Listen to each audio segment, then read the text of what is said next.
How can we solve problems differently and be more effective in the world today? Could we just get the deck up, please? Let me begin by saying in the next 45 minutes, we're not actually going to solve all the world's problems. There's a fine line between vision and hallucination that I try and be careful about. But there's something very, very important that's changing in the world today, and I'd like to describe it to you. First of all, if you do an inventory of the problems that exist, there are many. Some of them are getting better. You could argue that poverty is getting better in a glacial way, but in the developing world it is. But weirdly, in the developed world, we have growing social inequality and a looming problem of poverty growing in OECD countries. Some of these problems are kind of stalled, and some of them are actually getting worse, climate change being a case in point, and you all know about that. So are these problems just too hard to solve, or is our model wrong? Well, what's our model? Yesterday was the 70th anniversary of Bretton Woods, July 1st, 1944. And just before I get into that, what I'm going to do to you, or with you today, is to share some research from a multi-million-dollar project that we have underway at the Rotman School at the University of Toronto. And I do have to mention that I'm very pleased to note that Joe Rotman, the benefactor of the school, and his wife Sandy are here in the audience today. But this is a program funded largely by corporations, some governments, and the Rockefeller Foundation. Now, 70 years ago, we created the World Bank and the IMF and a whole bunch of other institutions. But arguably, these institutions are not fully fit for function for today. We need them. We need state-based institutions. They're necessary, but they're insufficient. You know, at Bretton Woods, this was a whole period of the creation of global institutions after the Second World War. And first of all, 44 countries, the Allies, the winners of the war, got together and tried to create some systems that would prevent another world war from taking place. A year later, we created the UN, and then UNESCO, and then the GATT, and the ISO, and eventually the G8 and the G20, global institutions based on nation states. The trouble is, the nation state is not really the right size to solve global problems by itself. Many of these global problems don't know about boundaries, for example. If you're a problem, you're not really aware of this existence of nation states. So there's a demand pull for a new model. And you can see storm warnings for this happening around the world. These are the number of protests occurring in the world. 1994, 1995, 97, 98, 2000. 20 years ago, there were 6,000 protests in the world. Last year, there were 280,000 protests. All around the world, people are coming to the conclusion that the world is too unequal, it's too unsustainable, it's too unjust, and it's too conflicted. And young people in particular have at their fingertips the most powerful tools ever for finding out what's going on, informing others, and organizing collective responses. We need to urgently act to solve these problems in a more effective way than we currently do. Now, the second big driver is that we have the rise of a new medium of human communications. If you think of the internet as being a global computer that now 2 billion people can communicate and collaborate, this means that collaboration costs globally are dropping and that people can self-organize in ways that were not previously possible. Now, on a global basis. Now, the third factor is that we've got some big changes to the architecture of all institutions that ought to affect the way that we think about global institutions, but they haven't yet. And actually, in the introduction, he mentioned the digital economy, which is a book I wrote 20 years ago, and it comes out with an anniversary edition, actually, this year. If you could, they say it was the first bestseller about the internet and business, but if you can believe it, that was 20 years ago. And in this book, I introduced an economist named Ronald Coase. Coase died last year at the age of 102. But to me, he's the most important economist in helping us understand the impact of the internet on the world. He never wrote about the internet himself, but 75 years ago, he wrote a paper where he asked a deceptively simple question. He said, why does the firm exist? He was looking at these big, vertically integrated command and control structures that we had throughout the industrial age. And he said, the answer is collaboration costs. He said, the cost of search, this is 75 years ago, of finding all the right information and people and so on to do things in an open market would be greater than the cost of doing things inside the boundaries of institutions. So we create firms and governments that have within their boundaries filing cabinets to find information, org charts to find people, and so on. And the big industrialists understood this. We created vertically integrated companies, and at the same time, we created government institutions that corresponded to the industrial model. The word bureaucracy 85 years ago was a hot management term. Along comes the early days of IT, and the boundaries of these corporations became more porous. Then with the internet, these vertically integrated companies began to unbundle into networks. Now increasingly, effective companies build networks as opposed to doing everything themselves. And what's happening today is that collaboration costs are dropping so much that peers can come together and create value. Peers in the sense of companies acting as peers rather than as superiors and subordinates in a supply chain. And the crazy one is peers right outside the boundaries of companies. So if you can create an encyclopedia with millions of people, it's 20 times bigger than Britannica. It's in 240 languages. It's real time, but according to the big research study that's been done, the quality is just as good as Britannica. What else could you create?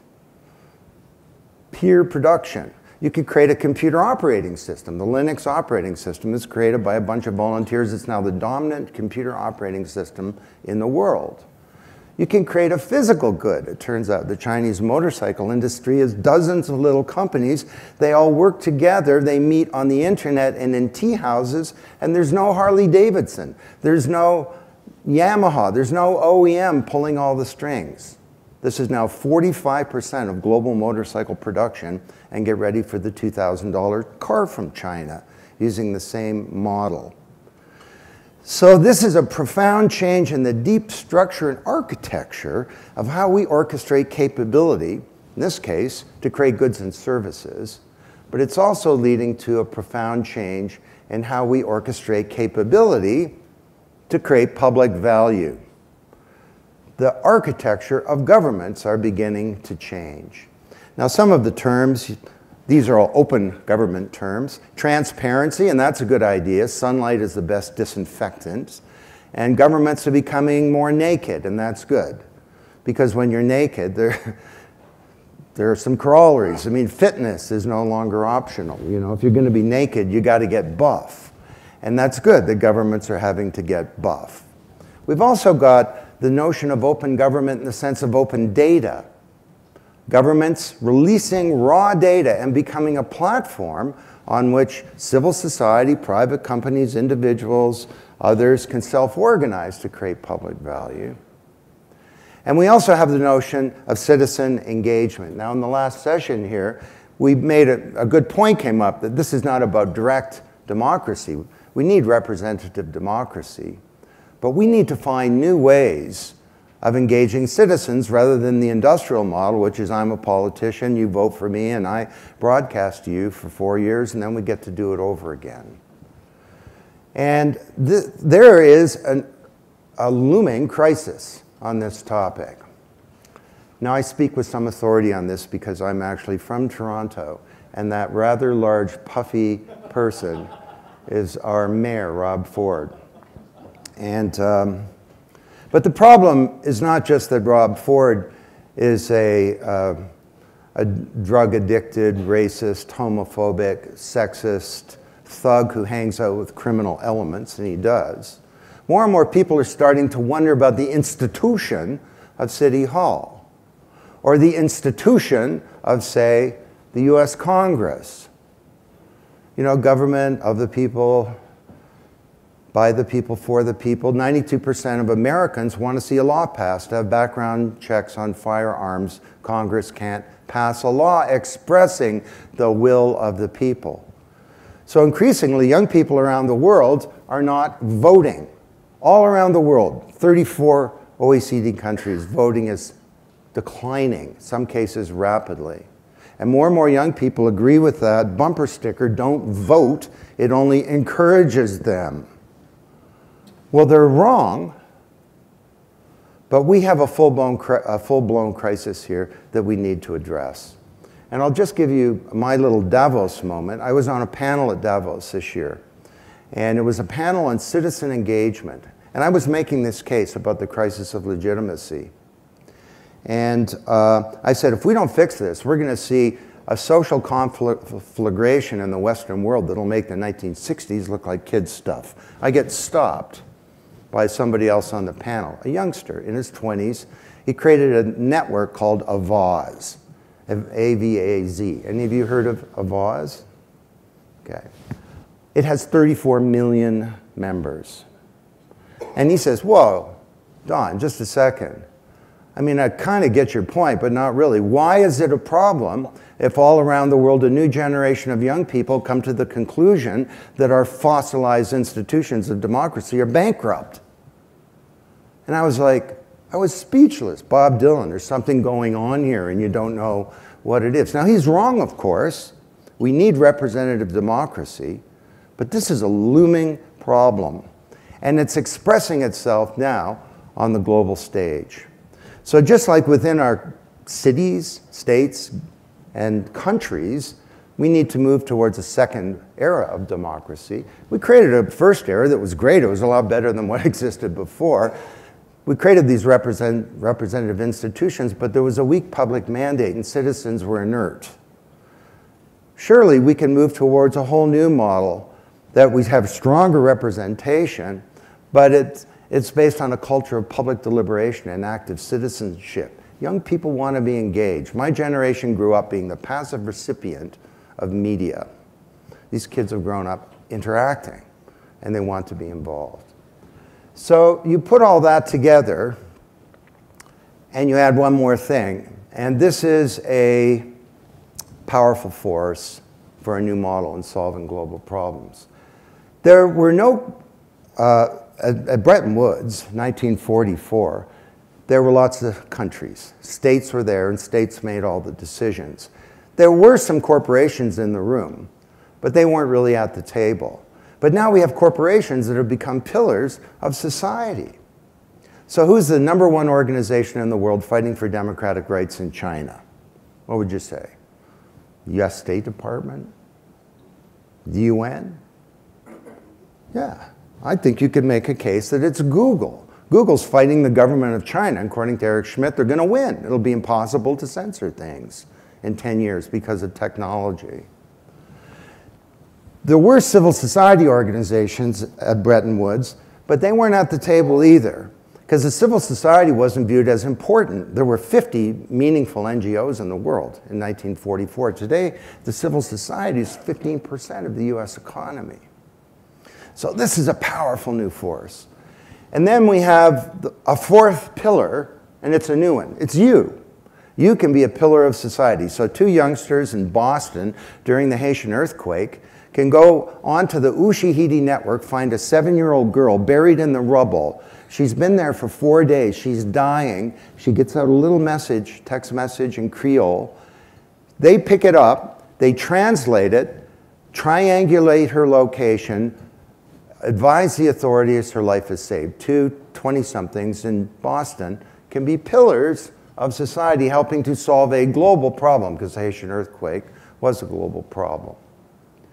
So add to the fact that these individuals, increasingly the biggest generation ever, has come of age. Now, some of you know, in 1997, I dubbed them the net generation, but there are other terms, the millennials, Generation Y, and so on. And back then, I started studying kids because I noticed how my own children were effortlessly able to use all this sophisticated technology. At first I thought my children are prodigies, but then I noticed that all their friends were like them, so that was a bad theory. So I started working with 300 kids, and I wrote this book, and I said these kids will have no fear of technology because it won't be there. It'll be like the air. It's like I have no fear of a refrigerator, you know, because I don't view it as technology. Well, flash forward to today, they're not just growing up, they're grown up. The eldest are 34. This is the baby boom echo. It's the biggest generation ever, including in the United States, but globally even bigger. Not in Western Europe or Japan, but bigger elsewhere. It's a demographic tidal wave, really. And there's no more powerful force to change every global institution than the first generation of digital natives. I'm a digital immigrant. I had to learn the language. So you put all that together, you got a demand pull for a whole new model of solving global problems. You have a technology push from a new platform that enables us to collaborate together. You got big changes to the way that we think about government and our institutions. And these models that were designed in 1944, while necessary, are increasingly inappropriate for a new age and enter in the rise of the 4 pillars of society. There's an opportunity now to have a multi-stakeholder solution to global problems. So, what am I talking about here? Let's get into it. I'm talking about networks, human networks that are multi-stakeholder and that are attacking global problems. These things today, what I'm about to describe to you from our research, are today, on a daily basis, engaging tens of thousands of organizations and tens of millions of people, and nobody knows anything about them. It's an extraordinary thing. What are they? Well, first of all, they do have the 4 pillars are involved. They're not state-based institutions, they're multi-stakeholder. Secondly, they're addressing a global problem. Now, the network itself doesn't have to be global, but the problem does. Thirdly, the digital revolution is important to them. Now, honestly, I've yet to exclude one of the thousands of networks we've looked at. I've yet to exclude one on this basis. And fourth, these things are self-organizing. They're not controlled by states or state-based institutions or by corporations. So UNESCO is not a global solution network. It's controlled by states. It's a UN agency. Or the Pepsi, Sustainability Challenge or whatever. It's a great initiative. It's not a global solution network because it's controlled by a corporation. So with those 4 characteristics, there's something very big that's happening. Now, I'm going to walk through a diagram with you. It took me 1 year to create this diagram. Because normally when you think about these things, you think, well, they're advocacy networks, right? Well, it turns out this is the blindfolded person and the elephant. There are 10 types of these networks, and every one of them is very different. And if you're trying to solve a global problem, whether you're a government, you're a corporation, you're an NGO, you're an academic, you're a foundation, you're a philanthropist, you're an individual, you now have 10 new vehicles to attack that problem that we didn't really know about even a year ago. So let me just take you on a quick cruise, and with every one, I'm going to give a climate change example, okay? So, number 1 is knowledge networks. These are networks that are really in the business of creating global knowledge. Now, we've always had international scientific consortia, and we've had these limited things like the Stockholm International Peace Research Institute, which is multi-stakeholder, uses the internet and so on. But we've never been able to scale these things. Now we have Wikipedia, we have TED. That TED Talk that I gave was actually watched by 1 million people, and I show up in Korea, and somebody after a speech comes up to me and said, "I loved your course." And I was like, "What course?" The course I took in Korea. What course is that? It turns out that TED has an authoring tool whereby you can take a TED Talk and flip it and you turn it into a course. So this young woman had studied my course, but I didn't even create the course. So these things can scale astronomically, and I use that term advisedly. Do you know about Galaxy Zoo? This is 280,000 amateur astronomers, along with some companies. There's government involvement, and it's led by some leading astrophysicists. And what they're doing is they're mapping and categorizing all of the galaxies. They're creating global knowledge. This was supposed to take 120 years to do this. They'll have it done in 18 months. Because there's 280,000 of them working at it. Turns out an amateur astronomer can catalog a galaxy as well as a professional with 1 hour of training. We've got things like the Climate Development and Knowledge Network. Now, let me just say a word about climate. You've all been at sessions. You heard Al Gore speak. This is a big challenge. I mean, Bill Clinton was saying at Davos that if we reduce carbon by 80% in the year 2050, it's still going to take 1,000 years for the planet to cool down. And in the meantime, there are lots of bad things that are going to happen. So maybe one of the really important things that we need to do is to advance our knowledge on this topic. So only one of many things that we need to do. A second type of network, well, I call them operational and delivery. Now, they're not creating knowledge. They're not advocating, they're just solving problems. They actually deliver the change that they seek. So my daughter lives in the East Village in New York, and when Sandy hit, you couldn't find the traditional institutions, but you put out some tweets to one of these networks called Crisis Commons, and people showed up in front of her place with sandbags. They're multi-stakeholder networks that just solve problems. Code for America. We heard from Jen Palka earlier this week on how Code for America was brought in to solve the problem of the Obamacare technology platform. It was actually a leader of Code for America who was a key person in putting that whole platform together and in saving that entire program. Code for America is a multi-stakeholder network, and it just goes into governments, local governments, state-based governments, and it solves problems. It just redesigns computer systems so that governments can function, not controlled by states. Something very new. For some reason, the World Bank can't get a $70 pump to a farmer in sub-Saharan Africa, where if you stand on the pump, you can irrigate an entire field. So Kiva goes and in $25 to $50 increments raises hundreds of millions of dollars and just delivers the pumps. It's a multi-stakeholder network. It's not controlled by states, solving a global problem. Amnesty International is a operational and delivery network. The problem that they're trying to solve is the problem of political prisoners. And they're not advocating so much, they're not creating knowledge, they just try and get people out of jail and get them free. And then of course the Climate Action Network is an operational and delivery network in some ways that it just intervenes. It does some other things, but it intervenes into situations. I met some people from one of these networks who were working in northern Honduras, and they were just there cleaning up oil spills that had been left there for decades that were part of the problem of Honduras. Policy gets created by states, right? Well, we now have multi-stakeholder networks that create policy for governments and global institutions and even for corporations. How can this be? Well, it turns out when you get a bunch of stakeholders together, they come up with a better policy, and it's a policy that has a higher probability of actually being implemented.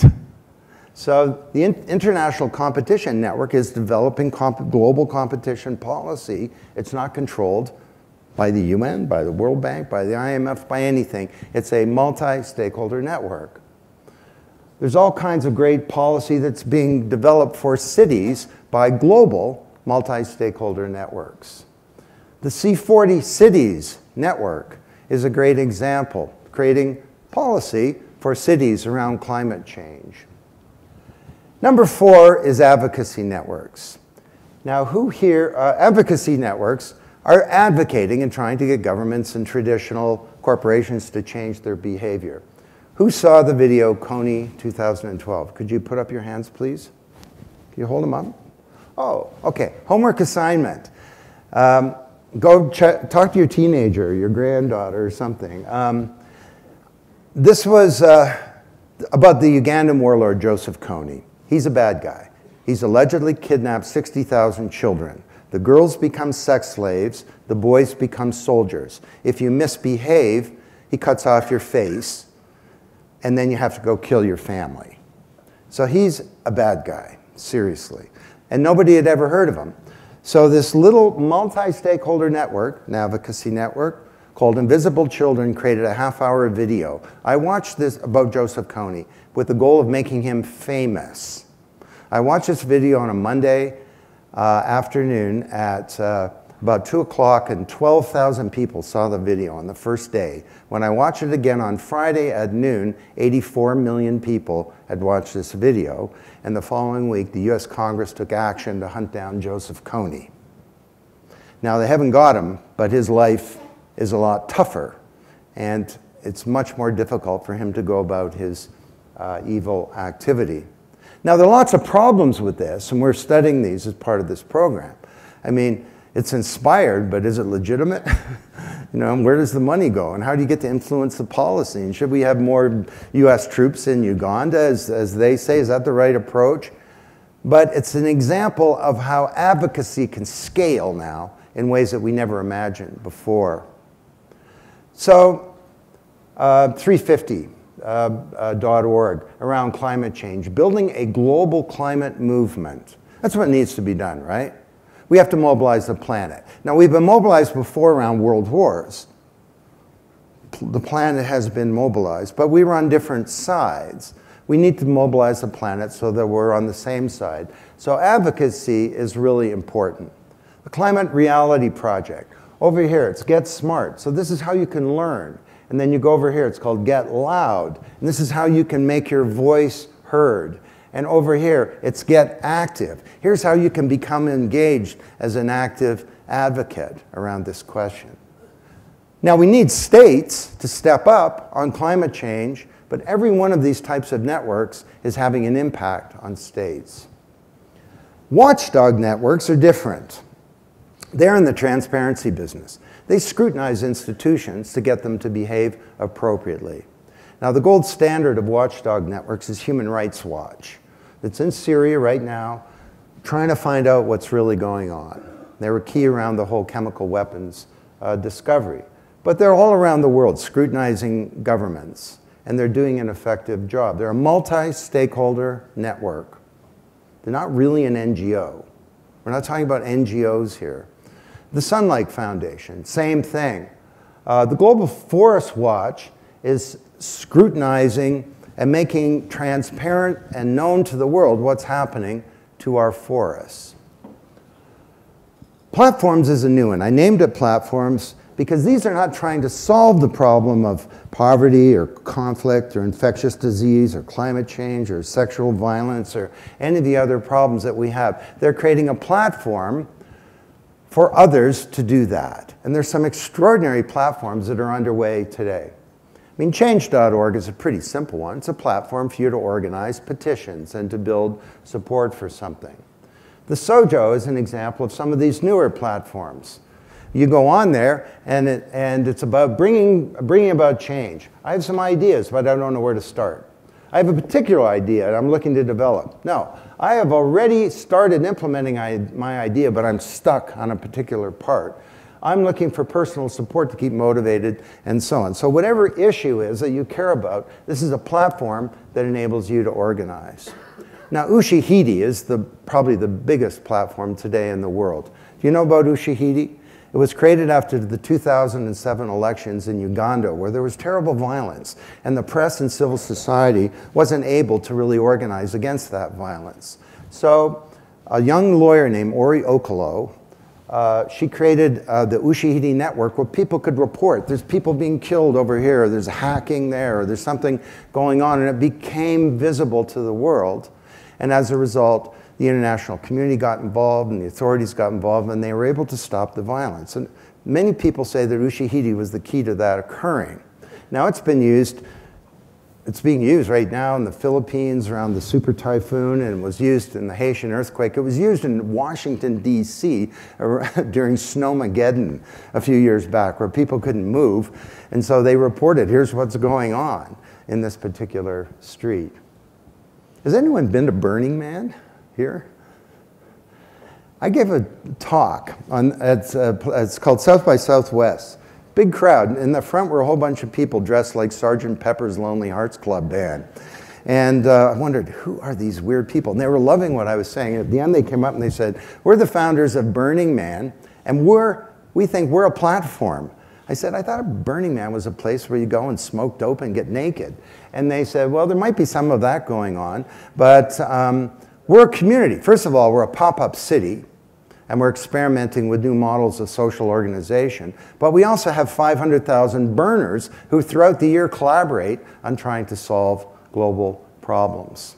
I mentioned Avaz, 34 million people on this platform working together to solve problems. Okay, we're almost done. Global standards networks. You know, the ISO, after Bretton Woods, was a state-based institution. It was controlled by countries. Today, virtually all standards activity, and this is very important, including the ISO, is multi-stakeholder. So you go to a meeting of the World Wide Web Consortium or the Internet Engineering Task Force, and you just walk in there. I'm sorry, what's your first name? Rachel. Rachel just walks in there and she says, I think the architecture of the internet is wrong, and the standards are all wrong. And if Rachel, it's a pure meritocracy. Rachel doesn't have to represent anybody. And if she convinces them, the whole architecture of the internet changes, because it's a multi-stakeholder standards environment involving all the key companies and key governments and so on. So we now got standards. We need standards around the environment and around climate change. The Global Footprint Network is creating standards, but it's a multi-stakeholder thing. It's not controlled by states. Sustainable Agriculture Network, same thing, creating standards around sustainable agriculture. Now we get really crazy. There are resources, critical resources on planet Earth that are governed by a multi-stakeholder network, by a global solution network, not by states. How can this be? Well, the Internet Society would be a great example. Your footprint doing in there? The Internet Society is part of the ecosystem that actually governs the internet. Now there's a big battle and ICANN is part of that. There's a big battle that's underway between the state-based institutions and this ecosystem for control of the internet. And this happened last year in Dubai. It was a big showdown at the OK Corral, where some states, including China and Russia, led by Vladimir Putin, said the UN should control the internet. Then states can get control over this thing, and we can make the internet much better, where people, don't lie about their governments, and where they, don't have people wearing short dresses and stuff like that. So this is a very historic battle that's shaping up, and it's very important that this ecosystem wins out. Now, fortunately, the US government has been very strong in support of the ecosystem, but this one is still playing out. The Forest Stewardship Council is governing old growth forests on the planet. It's got support of governments, key companies. Home Depot was a really big one, the biggest user of old growth forests. They now cut no old growth forests. Civil society is involved, academics. The Marine Stewardship Council governs fisheries. Now, it's not very effective, but it's a lot better than what existed before, and it's causing all kinds of stakeholders to take action. If we could govern the internet through a network like this, what else could we govern? Could we govern the climate? Well, there's a big meeting coming up in New York, organized by the United Nations, but it's going to be the first multi-stakeholder meeting around the climate in September. And there'll be private companies speaking, civil society will be speaking, states and heads of state will be speaking. But essentially what's being created is a governance network, like the network that governs the internet, only to govern the climate. This is the only way we're going to move forward. And it turns out that the killer application for global solution networks may be saving the planet, literally. Number 9, networked institutions. These are institutions that do so many things, you can't put them in one of these boxes. And they're becoming sort of like the UN, only they're not institutions in the old bureaucratic sense, they're networks. So the World Economic Forum would be a good example of that. The Clinton Global Initiative, I think, is another one. They're involved in advocacy and the operational and delivery. They're just doing things in Africa. They're creating knowledge. They're convening and organizing things. They're watchdog networks, bringing transparency to the table. They're creating standards, and so on. Business for Social Responsibility is really a networked institution now as well. The United Nations Global Compact is not controlled by the UN. It's a truly multi-stakeholder organization, and I would put that in the category of a GSN. And on climate change, of course, all of these are working on that topic. The final one is diasporas. You know, it used to be if you left, well, one of the 4 I's, India, Israel, Ireland, and Iran, you communicated with your ancestral lands, right, and the people in your ancestral lands by mail. Now, my wife and I have an employee who's a Filipino, and she communicates with her family in the Philippines by Skype every day. My father-in-law was the president of the Clube Sporting do Portugal to Canada, and they supported the local football team in Portugal, but they also raised money to do good things in society, in particular to support the reconstruction of Angola after the Portuguese colonial period had ended. So Vietnam is a big one. Diasporas are now important networked organizations that meet our criteria. They're multi-stakeholder. Many of them are attacking a global problem or problems. They're enabled by the internet, and they're not controlled by states. So, unbelievable, 9 in the morning. You just went through a half-hour taxonomy discussion. Thank you. I love working with diehards. Let me try and draw some conclusions from all of this. So you're trying to solve a problem. Stephen Lewis, I was talking to him, working hard, former Canadian ambassador to the UN, working hard on the issue of rape. And normally you'd think, well, this is a terrible problem. We're going to create an advocacy network and argue that prosecutors in India should prosecute, and they sure shouldn't say that rape is sometimes justifiable. Maybe that's what you should do. Maybe if you care about this issue, you should build an operational and delivery network that actually defends women who are defenseless right now. And there are those that exist. Stephen Lewis decides, I'm going to create a knowledge network. Because it turns out that women don't self-report for all kinds of different reasons that go right down to the local village. So if we can figure out why women don't self-report globally, we can start to develop intervention strategies that attack the root of the problem.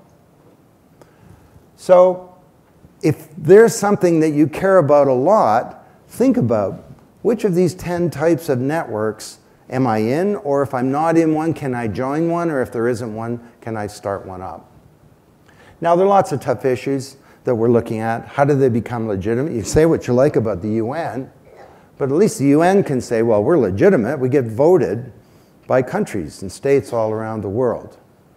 Who are they accountable to? They're really networks of the willing and able. How do you get involved? What are the relationships to existing institutions? How do you know that they're effective? Existing institutions are critical, of course, because states ultimately have these important capabilities, like a monopoly over military force, the right to tax, and things like that. So we need to get states involved, just like corporations need to become involved as well. Lots of implications for state-based institutions. This is not something that should be viewed as a threat by the UN or the World Bank or anything else. It should be viewed as an historic opportunity to expand their modus operandi into the multi-stakeholder world. And the stakes are high in doing this. You know, you can say that Occupy was a bunch of anarchists and flakes and hippies and so on. I think that would be a superficial analysis.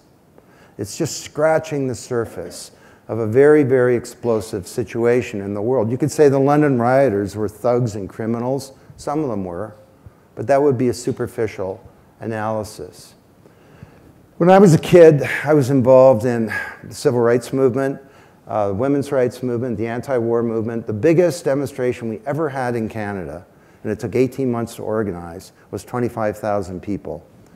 In Quebec, in an 18 hours notice, 250,000 young people came out into the streets, and they ended up bringing down the government. So this is a time of great change, and the stakes are very high that we become open to new models. For corporations, actually, we can talk about this if you want. I'd like to end it off so we have some time to talk. I think ultimately we have a crisis of leadership, and this always happens when you get a new paradigm, right? Paradigms are mental models. They put boundaries around what we think they constrain our actions, and they're often based on assumptions that are so strong that we don't know that they're there. The Earth is at the center of the universe. It's a paradigm, okay? The big problem in the world is communism. Remember that one? We solve problems through states working together, diplomacy and global institutions. And something can come along that causes a shift in the paradigm, and when that happens, it causes dislocation, and these things are always received with coolness, or worse, mockery. Vested interests fight against change, and leaders of the old have great difficulty embracing the new. So what's your role in this change?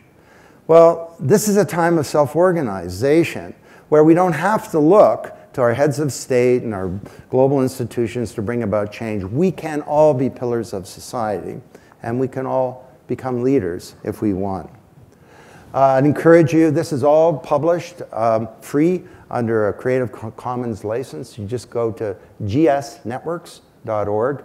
And we're still looking for partners, for collaborators, for researchers, and so on. And we're moving into a next stage where these millions of dollars of case studies, best practices, tools, and so on are going to be turned into a resource that's available to anyone in the world to help more effectively build a network, become legitimate, raise funds, and achieve efficacy.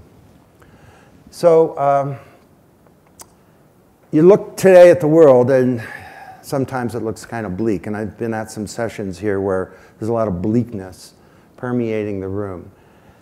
One in this room yesterday was about the future, and it was a survey of young people. Well, it was actually a survey of people on the internet, and there was a very depressing future. And I was dying to stand up, and I didn't, but I'll say it now. I don't think the future is something to be predicted. It's something to be achieved. And we can achieve a very different future in the world today if we want to. But if we're going to do that, we need to know what's the problem and what kinds of tools and capabilities we need to forge something that's different. So I wasn't going to do this, but I got asked to do this. This is what the new model of global problem solving looks like. So we've studied thousands of organizations. We're also studying nature to try and learn about new models. And bees come in swarms, fish come in schools. Starlings over the moors of England come in something called a murmuration. Have you ever heard that term, murmuration? It refers to the murmuring of the wings of the birds. And the starlings are out over a 20-mile radius doing their starling thing. And at night they come together and they create one of the most spectacular things in all of nature. And the murmuration has a function. It's not just for show. It warms the birds up for the cold night, and it protects the birds. Look on the right there. You can see a hawk, a fierce predator, being chased away by the collective power of the little birds. Now, scientists that have studied this say they've never seen an accident. And there's leadership, but there's no one leader. Now, is this some kind of fanciful analogy, or is that actually relevant to what I'm saying? Today, we solve problems in the world through a set of implicit principles based on hierarchy, based on control, and based on institutions that are not networked and lack resilience. Could we move towards a more dynamic network model that is multi-stakeholder and engages all of the different participants in society. This thing functions according to a new set of principles. A collaboration, there's a great openness, there's a sharing of all kinds of information. There are rules that govern it. There are standards, like a standards network. The big one being don't bump into anybody else. But it has a great interdependence. Like those 4 pillars, I tell business audiences, business can't succeed in a world that's failing. And this thing behaves as if the interests of an individual bird are connected to the interests of the collective. And it has a great integrity, really, that gives the birds the courage to take on a fierce predator. So imagine, if you could, for a second, that we could communicate on this planet, billions of people and millions of organizations through some kind of vast network of glass and air. Could we go beyond just sharing information? Could we start to share our intelligence? Could we create some kind of collective intelligence around a set of problems on this planet that might transcend an individual? Could we create some kind of consciousness globally on an issue that led to action? Well, if we could do that, we could do some extraordinary things. You know, during the early days of the Egyptian revolution, people said, Mubarak is just too strong. He's going to crush those kids. They can't keep coming out every day by the hundreds of thousands and millions protesting. And I wrote at the time, I'm not sure those kids are going to go home, because if they do, he will hunt them down and he will kill them individually. Just like if this thing breaks up, those predators can have their prey. So I look at this thing and I get a lot of hope that if we think differently, this smaller world our kids inherit might actually be a better one. And this age of networked intelligence might be an age where the promise is fulfilled and the peril is unrequited. So I talked a little bit long. We have some time for some questions and comments. Why don't we throw it open? Thank you.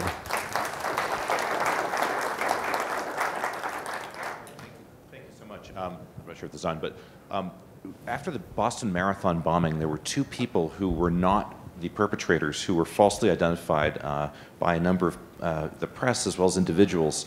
There was a Twitter revolution around sort of a falsely identified group of people, and you know, there's something really creepy that happened. There was sort of this almost vigilantism that began to creep up, and even when the correct information came out, it attempted to be corrected. These people were still living in fear for a bit, and the events were awful as they occurred, and the perpetrators should be punished, and one of them is no longer with us, fortunately. But I'm just wondering, Wikipedia, what's at stake with the truth floating to the top? It happens, you know, slowly over time. But there are some other networks, perhaps, that lack governance principles, as you've described, that can be somewhat dangerous. Could you comment about sort of how that might evolve? Well, I think it's a thoughtful point. That if you think about the old media of the industrial age, which is print originally, and then radio, television, they all had a set of characteristics. They were centralized, they were one-to-many, they were sort of one-size-fits-all, they were controllable, and the recipients were passive. What we've got today is the antithesis of all of that. We have a new medium that's one-to-one, or that's many-to-many, that's not controllable, that's not centralized, and all of the people are not inert participants, they're inert recipients, they're active participants. So this thing has this awesome neutrality, and it will be what we want it to be. And if we want it to be a tool to organize 10 types of networks to attack the problem of climate change, it will be that. If we want it to be a tool to organize against public education, has been done by people in the Tea Party very effectively, it will be that. If we want it to be a platform to commit unthinkable acts of evil, it will be that. So this is really the digital frontier, you know. It's a place of some recklessness and confusion and calamity and chaos. And the only answer that I have is that we need to get involved, more of us. You know, if we and to bring our legitimate expectations, our values about what's right and what's fair and what's due process and so on in the Boston case. And to bring these to the table, and if we do this by the hundreds of millions, I think in the end, the truth will out. But it's going to be a time of great disruption, and there'll be all kinds of unintended consequences as we go ahead. Back there. Is there a mic? Yeah. How does Edward Snowden and what he's done figure into what you're saying with regard to busting up nationalistic networks and making people at least aware? What would you say to that? Well, there are two sides to this story, but there are some things that are very clear. Edward Snowden has a global platform now to be able to communicate, to share his findings with the world, and to be able to influence public opinion. And around the question of, you could argue that government invasion of privacy is a global problem, and I could go through all those 10 types of networks and tell you about networks that are working on that problem. There is a gray area, though, that we move into. When we define a global problem and a solution, we always say, as would be understood by reasonable people. So Al-Qaeda is a global network attempting to solve a problem. But it doesn't get onto our chart because reasonable people would not say that it's attempting to solve a solution. How about Anonymous? What do you do about them? Well, there's some people in Anonymous who they're just trying to bring transparency to corruption that exists in governments and other places. And that's reasonable. And there are others that are just vigilantes and hackers, and they just don't like corporations. So that's a grayer area. And when it comes to Edward Snowden, I mean, that's a whole other conversation. There's a legitimate debate to be had, and we're having it now, about the sort of the dangers of government and, for that matter, corporate collection of all kinds of data about us that could undermine our basic right to privacy and a free society on the one hand, and the legitimate needs that we have for security on the other. Yes, down here.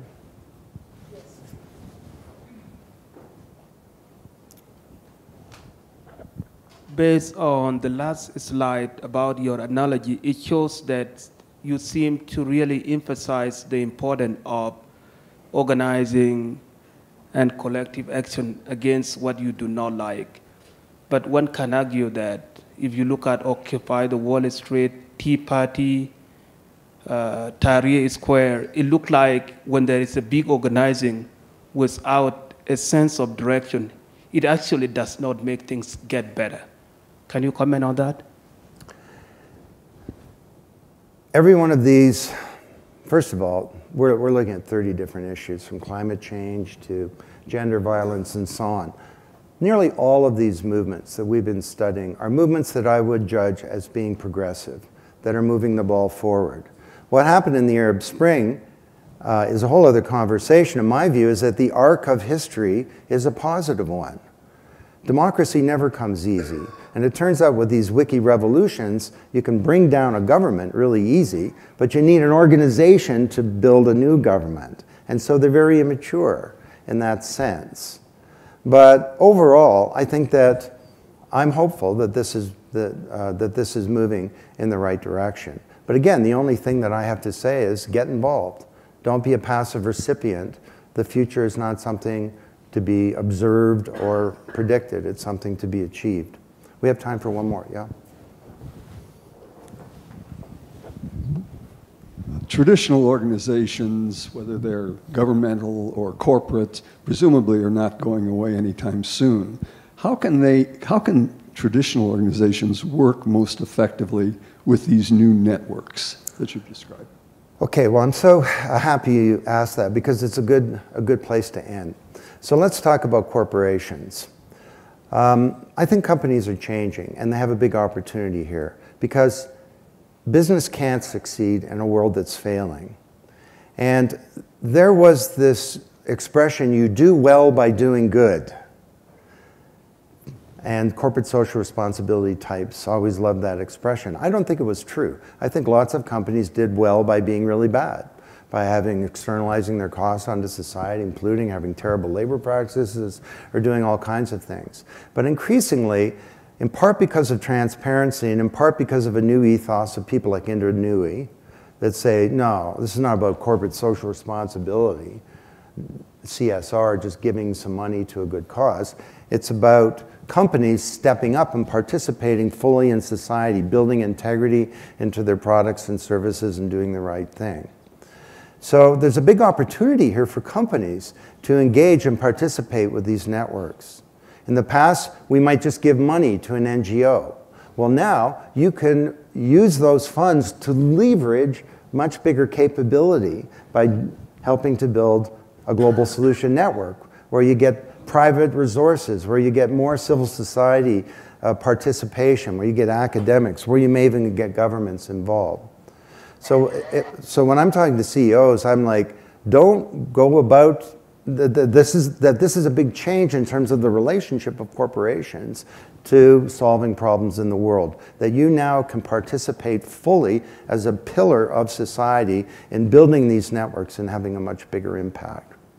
Now, the same thing would be true for states. You know, I'm from Canada, so we had this thing called CETA, which gave away hundreds of millions, probably billions of dollars of aid, for $4 billion.